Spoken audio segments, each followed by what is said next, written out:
Welcome to another episode of NewsX Podcast, and joining us is Jayan Chaudhary. Thank you so much, sir, for this honor. Sir, I want to understand from you. We are at the We Women Want Conclave.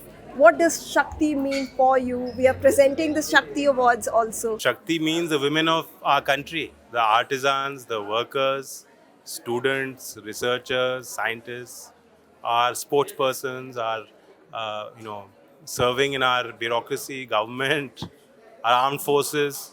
There are women in every role that you can imagine, Absolutely. and they are leading and showing a way and opening up many avenues and paths for others behind them. Absolutely. And I want to understand then, sir, what is women empowerment for you, and where do you think we stand in terms of that journey? No, I think India has a long way to go. There's been dramatic shift in our discussions, our conversations, in our homes, in platforms like this, where you created an event specifically to celebrate women as champions Right. and women as leaders. This is much needed in our country, but I do believe that with the steps that we are trying to take in the government as well, looking at all our schemes, looking at the important women reservation bill that hopefully our parliament will again get Yes. to debate on.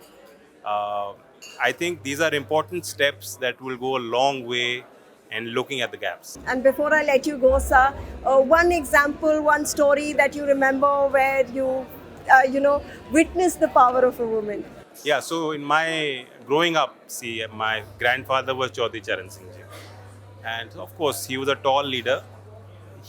People were also, some of the party leaders would perhaps be afraid to approach him.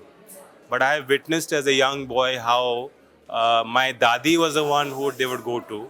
कि अगर Wow. दादाजी ने मना कर दिया और किसी को चुनाव लड़ना है, कोई भी बात करनी है, तो उन तक पहुंचाने का रास्ता दादी जी थी. और दादी जी मना नहीं करती. Right. So she had her own way of finding solutions in that household that worked for everyone. Absolutely, sir. Absolute pleasure to have you here, and thank you for sharing your views.